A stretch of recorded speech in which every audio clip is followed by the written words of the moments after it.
ତମ ଭଲ ପାଇବାରେ ନିଜକୁ ହଜେଇ ଦେଇଛି କିଛି ଏମିତି ମୁଁ, ଯଦି କି ମୋ ନାଁ ପଚାରେ ନା ମୁଁ ତୁମ ନାଁ କହିଦିଏ।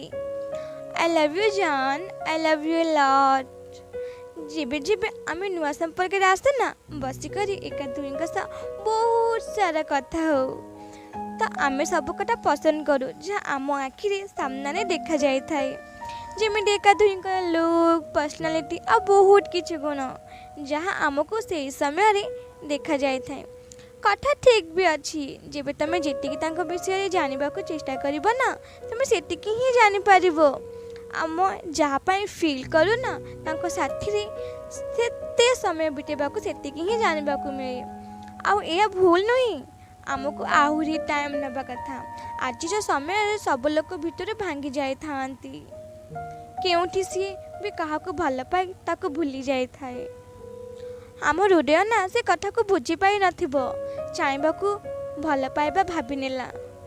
କେତେ ଥର ଏମିତି ହୁଏ ଆମେ କାହାକୁ ବେଶୀ ଟାଇମ୍ ନ ଦେଇ ପାରୁନଥାଉ, ରିଲେସନସିପ୍ରେ ଆସିଯାଉ। ଆଉ ଯେବେ ଜାଣିବାକୁ ଲାଗୁ ତ ନିଜ ପସନ୍ଦକୁ ଉପରେ ହିଁ ଘୃଣା ଲାଗୁ। ଆଉ ଏବେ ରାସ୍ତାରେ ଆମେ ଭୁଲିଯାଉ ଯେ ଏକା ଦୁଇଙ୍କ ସହ ଜାଣିବା। ଭୁଲିଯାଉ ନିଜକୁ ତୁ ପଚାରିବା କିଏ ତ ସାଥୀ କ'ଣ ଫ୍ୟୁଚର୍ କରିପାରିବ।